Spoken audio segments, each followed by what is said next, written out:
Good afternoon, and thank you for joining us. Today, I'm excited to summarize the budget that the committee will present. For anyone that knows me, I'm sure that what you hear today will be no surprise. I will tell you exactly where I stand on the issues. I've waited a long time to get to this position, and I'm the first Black chair of this committee.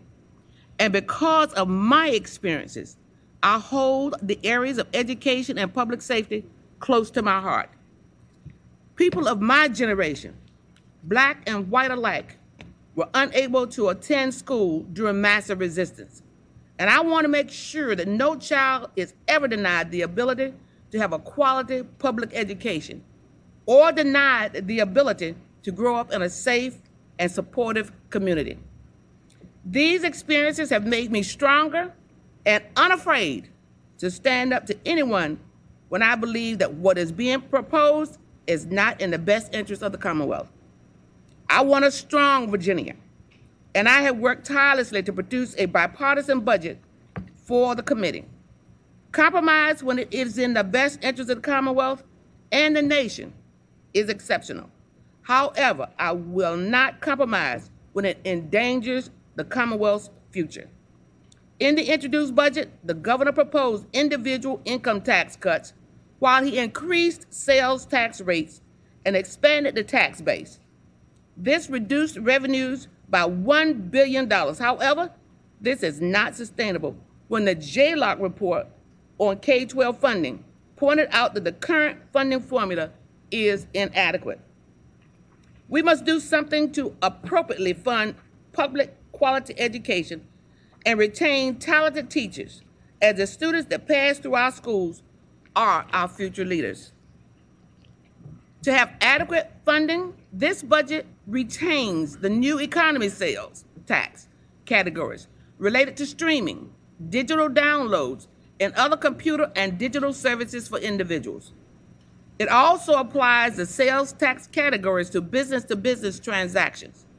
I find it only fair that the same taxes apply to individuals and businesses when consuming the same services.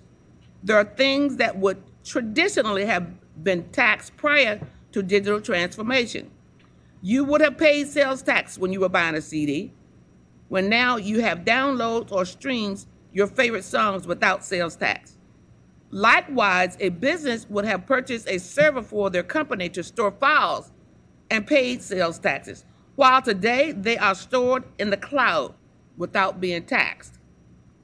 This change is in line with the comparable switch to collect sales tax for online purchases as people shifted their shopping habits from brick and mortar stores to online retailers. Simply put, our sales tax needs to reflect the products or services that people are purchasing. Consumers have switched from traditional durable goods to services, which reduces the sales tax base unless we modernize. As the chair of this committee, I will direct our staff to review Virginia's tax system in the interim and help us develop recommendations for a tax system that reflects a modern economy that brings us in line with other states. This is important for a stable revenue for current service levels and the ability to address K-12 funding long term. Now I want to share a few highlights from the proposed budget before each of the subcommittee chairs offer their detailed information. Our amendments provide over $1.6 billion in funding for pre-K through 12. This includes teacher salary increases in both years. There are also salary increases each year for state and state-supported local employees. In higher education, support is provided for need-based aid and operation. In the areas of public safety, investments focus on making communities safer through funding for violence prevention and supporting victims of crime. In HHR, we prioritize services for individuals in need and work to ensure that we have an adequate healthcare workforce. In natural resources, we maintain over $100 million for the Water Quality Improvement Fund which meets the assessed needs identified by stakeholders. In capital and transportation, investments support addressing deferred maintenance and funding programmatically needed facilities. I will also note, as promised, that I have delivered for my area of the state a proposed multifaceted approach to toll relief. This will include, for individuals earning below $50,000, 14 free toll trips per week, forgiveness of individual toll debts pursuant to a successful negotiation, the ability to receive a no-cost transponder, and a study by VDOT on how to make HOV toll-free options available in the future. I will reiterate that this will be my top priority over the next 4 years of this term. As a committee, I believe we have delivered on prioritizing funding for the people of Virginia, and we look forward to hearing from our subcommittee chairs who have worked diligently to bring before you this afternoon their recommendations for amendments to Senate Bill 29 and the biennial budget, Senate Bill 30. I thank them for their tireless efforts to produce the subcommittee reports. After all the subcommittee reports have been issued, I will ask the introduced Senate Bill 29 be amended in accordance with the subcommittee reports, and that the bill as amended be reported. I will then ask that the introduced Senate Bill 30 be amended in accordance with the subcommittee reports, and that the bill as amended be reported. Now that I have outlined the committee priorities and the process, I will ask Senator Deeds to provide the report of the HHR subcommittee.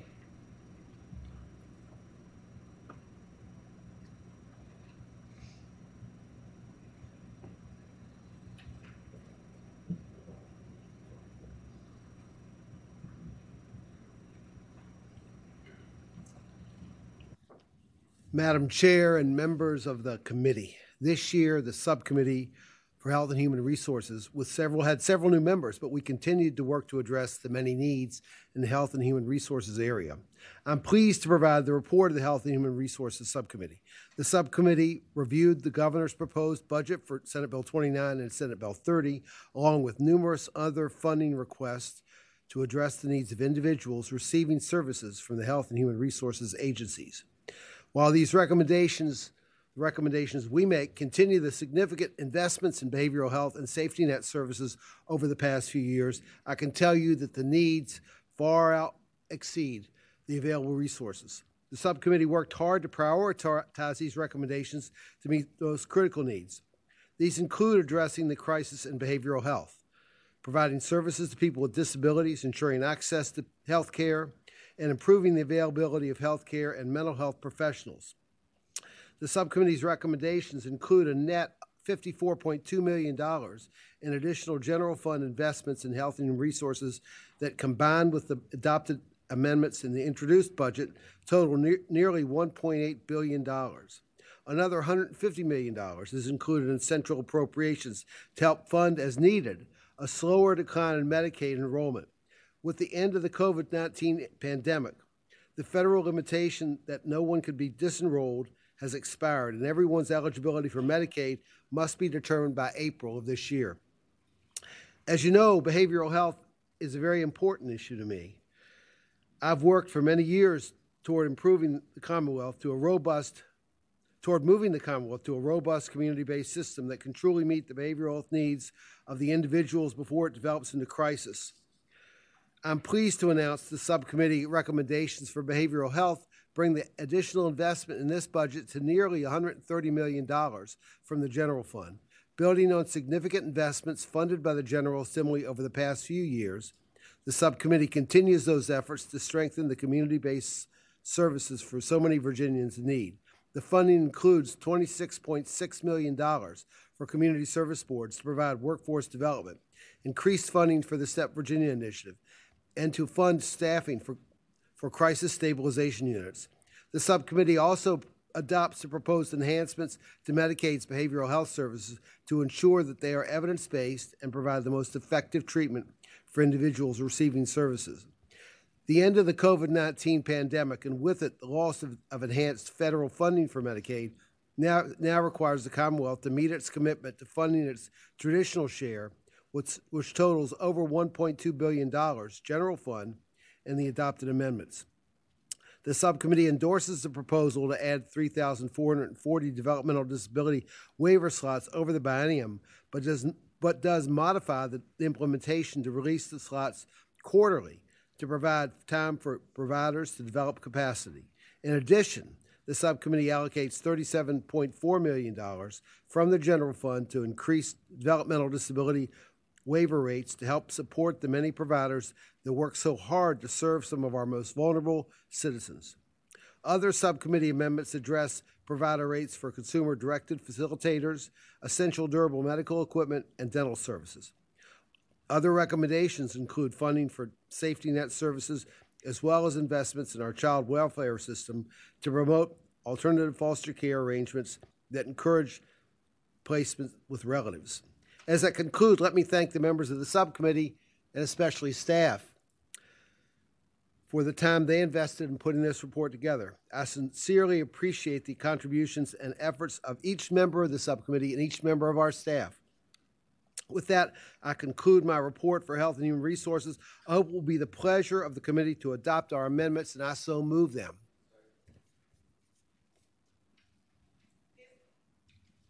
It has been moved and seconded that the report be adopted as amended. All in favor? I want you to say aye. Aye. Thank you, Senator Deeds.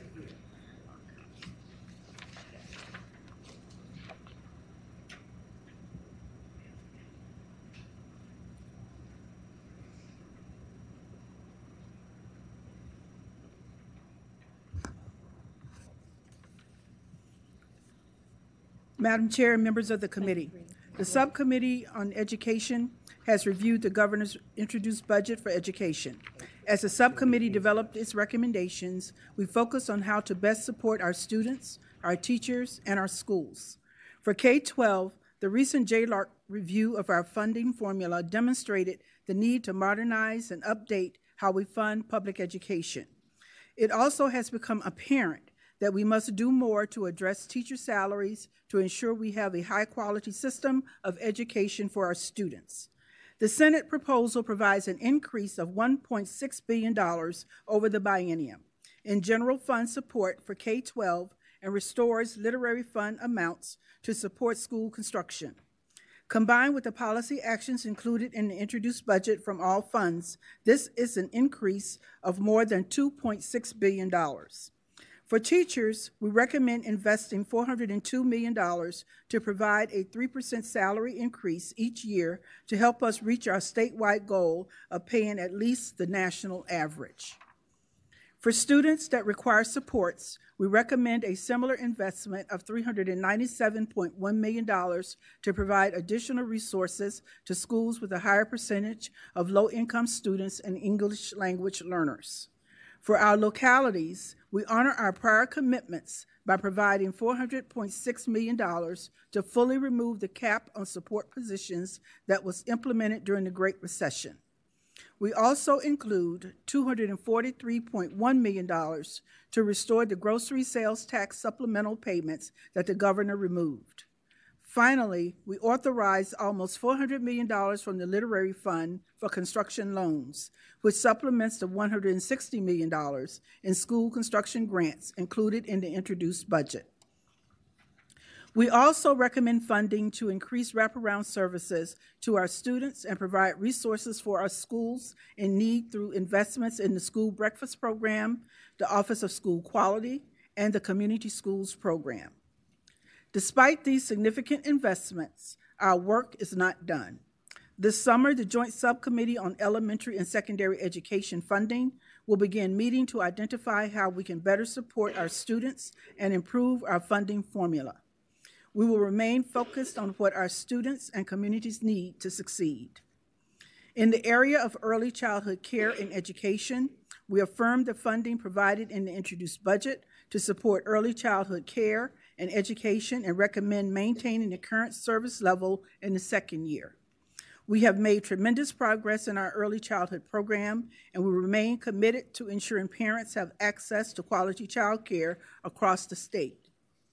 In higher education, we prioritize the restoration of $37.5 million in the second year to support our first generation and low-income students through the continuation of a state Pell Initiative to improve post-secondary access and completion. We also recommend $83.8 million in undergraduate and graduate financial aid and $54 million to support operations at higher education institutions to help mitigate the rising costs to get a degree. I would like to thank members of the subcommittee and our able staff for their diligent work throughout this process. I hope it will be the pleasure of the committee to adopt these amendments, and I move that the report be adopted as amended. Second. I have heard a motion and a second to move the subcommittee report that it be adopted as amended. All those in favor say aye. Aye. Thank you. Thank you, Senator Love.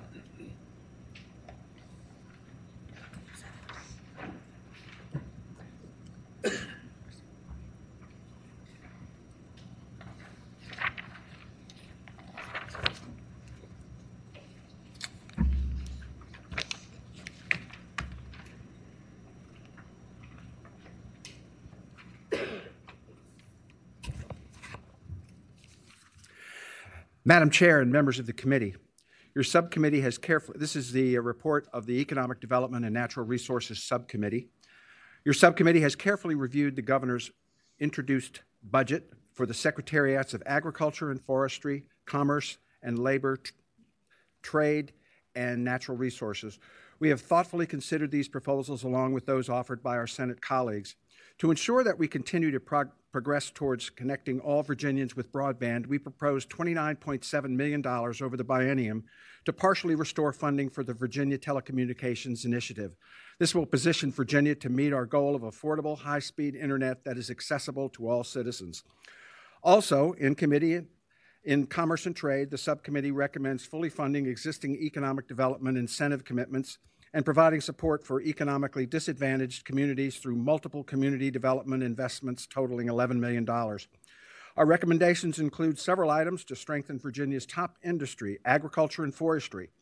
We are proposing an additional $450,000 to continue the dairy producer price margin coverage premium program so that producers are protected during times of market fluctuations. We are also endorsing budget actions to implement legislation that will consolidate land preservation programs within the Secretariat of Agriculture and Forestry and provide $5 million for the Forest Sustainability Fund to protect working lands. In keeping with our desire to steward our environment and natural resources, the subcommittee endorses significant investments of over $130 million in the Water Quality Improvement Fund for agriculture best management practices and $155 million for flood resilience. And we propose funding for a number of new water quality and supply initiatives, including PFAS identification and monitoring, wetlands mitigation banking, and remediation of harmful algal blooms. As Virginia prepares for the 250th celebration of the American Revolution, the subcommittee proposes operating support for several museums throughout the Commonwealth and the preservation of significant historical sites. At this time, I would like to thank the staff and my fellow subcommittee members for their dedication and hard work in making these difficult decisions. This completes the report of the Economic Development and Natural Resources Subcommittee. I hope it will be the pleasure of the committee to adopt our amendments, and Madam Chair, I so move. Second. Thank you. It has been moved and seconded that the subcommittee report be adopted as amended. All in favor, please say aye. Aye. Thank you.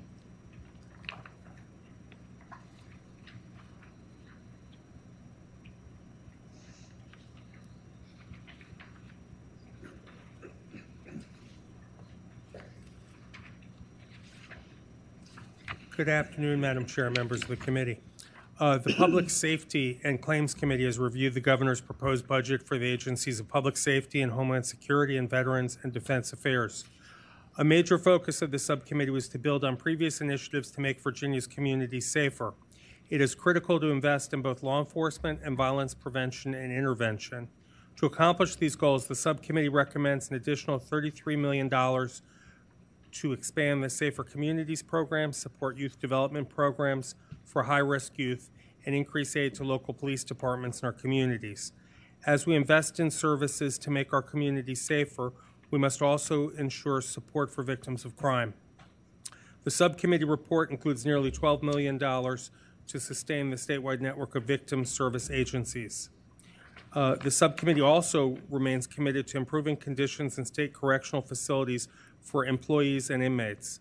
After adjusting the Department of Corrections budget for the declining inmate population, the subcommittee recommends $15.1 million to limit the use of isolated confinement, update infrastructure in state facilities, and promote a correctional officer career pipeline.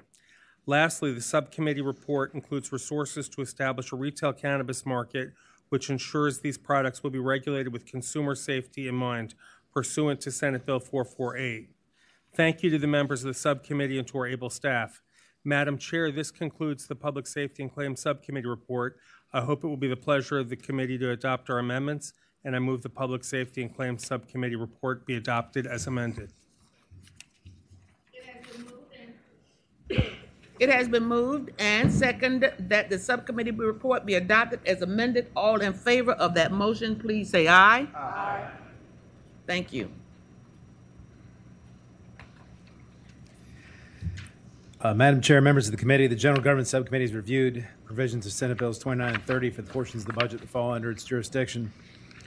And the areas contained in general government consist of 6 secretariats, more than 40 agencies, and dozens of commissions and boards. One of the primary responsibilities of our subcommittee is recognizing the value of the Commonwealth's public workforce. In that recognition, and unlike the governor's budget, the subcommittee recommends $421 million from the general fund to ensure our state employees, state-supported local employees, full-time and adjunct faculty, and our graduate teaching assistants can count on a 2.5% pay increase effective September 30, 2024 paycheck, and an additional 2.5% effective July 1 of 2025. Subcommittee also recommends adopting $106.3 million from the general fund to fully fund our state employee health care plan, which is an important benefit to our state workforce. Other items I'd like to highlight include the subcommittee endorsing $20 million to support the efforts of the American Revolution 250 Commission for its commemorative events. In the Judicial Department, the subcommittee recommends increasing compensation for attorneys who represent our indigent defendants and those who serve as sub-judges. Additional recommendations include funding for staff to address caseloads for the Court of Appeals and for our specialty dockets. Finally, to ensure the integrity for the Commonwealth, the subcommittee recommends a contingency amount of $150 million in central appropriations should there be a higher than expected Medicaid enrollment in order to provide a buffer for any adverse financial impact. And as I include, let me thank the members of the subcommittee for the time they invested in putting this report together. I sincerely appreciate the contributions and efforts of every member of the subcommittee. With that, I hope it is the pleasure of the committee to adopt the subcommittee amendments, and I move the committee adopt the amendments. It has been moved and seconded that the subcommittee report be adopted as amended. All in favor of that motion, please say aye. Aye. The report is adopted. Madam Chair and members of the committee, the Capital Outlay and Transportation Subcommittee worked diligently to review the introduced budget as it relates to capital outlay and transportation. As you will recall, the introduced budget proposed almost $2.1 billion over the biennium in additional capital outlay spending, with almost $916.6 million in general fund cash, $749.9 million in non-general fund cash, and $334.9 million in tax-supported debt, and $133.6 million in revenue bond proceeds. The introduced budget set the course for using cash capital outlay and underscores a shared commitment for a pay-as-you-go capital program when the state has readily available cash. As we have experienced inflation in all areas of our budget, significant cost increases have occurred over previously budgeted project amounts, and inflation is expected to moderate, but these projects represent our commitments and still require funding for the construction. Therefore, we fully endorse the governor's proposed addition of $250 million to supplement capital projects for inflationary cost increases. The priority of the Commonwealth should always be focused on maintaining our existing capital assets. The subcommittee ensures maintenance reserve fund is funded in both years of the biennium, and that is funded in cash. We also increased maintenance reserve allocations by $95 million for a reserve program totaling of $499 million. As always, we maintain our longstanding practice of strong fiscal management and resisted the urge to issue more debt, even if it is available in our debt capacity model. The subcommittee's recommendation reduced tax-supported bond authorizations by $889.5 million. In addition, we aligned full construction funding to the committee's planned transfers from the Revenue Reserve Fund, even though we can transfer these funds due to exceeding the limit on combined reserve fund balance. We prudently direct these one-time funds to capital projects that are currently in planning. Our recommended amendments increase overall general fund cash and capital outlay by $580.1 million as compared to the introduced budget. We fully fund a new state office building as had been previously legislated and authorized, and consequently defer the long-term leases for Capital Square agencies.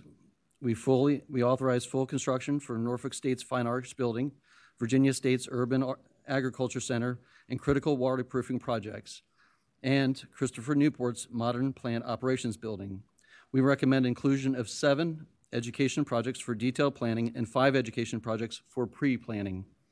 In the area of transportation, the subcommittee continues prudent fiscal practice of limiting general fund support or only providing general fund support when one-time funding is available. We discussed high priority needs across the state, including I-81 safety, toll relief, and the Northern Virginia Transportation Network. We recommend continuing the conversations around the financing of the Washington Metropolitan Transportation Authority and in accordance with post-pandemic commuting patterns. The subcommittee recommends enhancing reporting and consultation requirements while temporarily lifting the cap on the allowed budget growth for the metro system. This completes the report of the subcommittee on capital outlay and transportation. I'd like to conclude by expressing my appreciation of both staff and the committee members for their diligent work in this area, and so move the subcommittee report, Madam Chair. Before we end, I'm sorry, it has been moved, and I'm sorry, my mic is not on. It has been moved and second that the subcommittee report be adopted as amended. All those in favor of that motion, please say aye. Aye. And before we move to the next speaker, I'd like for April to summarize on that report. Madam Chair, the last subcommittee report is the Resources Subcommittee, and you'll note for anyone who's new to the committee that this is a table of the resource actions that make the entire budget balance. So I'll start with saying, Madam Chair, that in the introduced budget, there was an unappropriated balance in Senate Bill 30 of $8.7 million. In the caboose bill, actions that the committee has taken has increased resources by $114.7 million. So those roll to the bottom line into Senate Bill 30 for spending in 25 or 20 in fiscal years 25 or 26. Under changes to revenue, I'm going to highlight the main actions. First, you reverse the tax policies actions included in Senate Bill 30. You also remove the arena legislation in Senate Bill 29. But you'll note that the tax policy actions in Senate Bill 30 amount to about $1 billion. However, you expand the sales tax base for the new economy for both individuals and for business to business. That includes categories such as streaming, digital downloads, computer and digital services. You make some adjustments based on utilization on several current tax credits or subtractions. There's a cap that's restored that was inadvertently left out related to the land preservation. Senate Bill 556, the historic rehabilitation tax credit passed the Senate. You'll note that there's a loss of revenue there in the second year of about $15 million. And then there's additional revenue from Senate legislation that passed that's also picked up here. There is additionally are some transfers. You might note that in the introduced budget, over $805 million came out of the revenue reserve related to the 15% cap between the rainy day fund and that fund.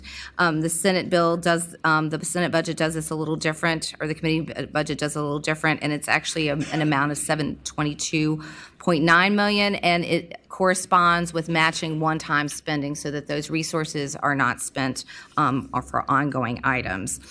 Additionally, there's some sales tax transfers to K-12, some additional transfers from other Senate legislation that passed, and some other balances. There's a slight decrease in the ABC profit transfer based on what we believe are trends there. Madam Chair, that means the Senate budget leaves an unappropriated balance of $19.5 million, or almost double what was, or more than double than what was in the introduced budget, and that summarizes those actions.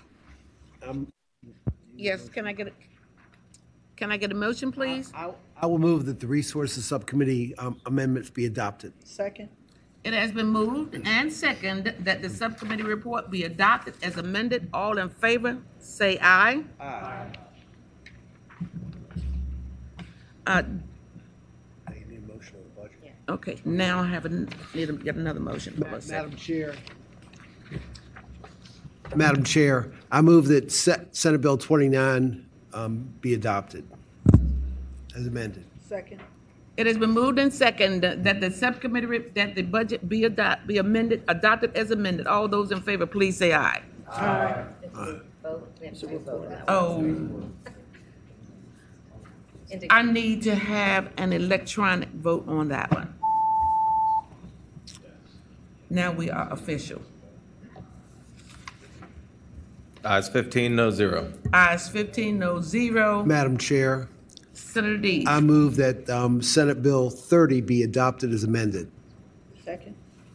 It has been moved and seconded that that Senate Bill 30 be reported as amended. All in favor of that motion, please say aye. Go on the boards. I'm so excited at my first report. Ayes 15, no zero. Ayes 15, no zero. Oh my gosh. I want to thank the Executive Director, April Keys, and her staff for all their hard work, missed hours of sleep, time away from their family, and missed meals eating snacks for dinner.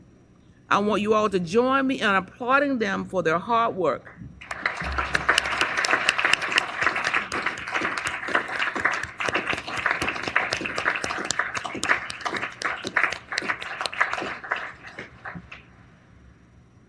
I can exhale. I've gotten through my first Finance Committee report. So if there is no further business, this committee is adjourned. The Senate of Virginia, Richmond, Virginia.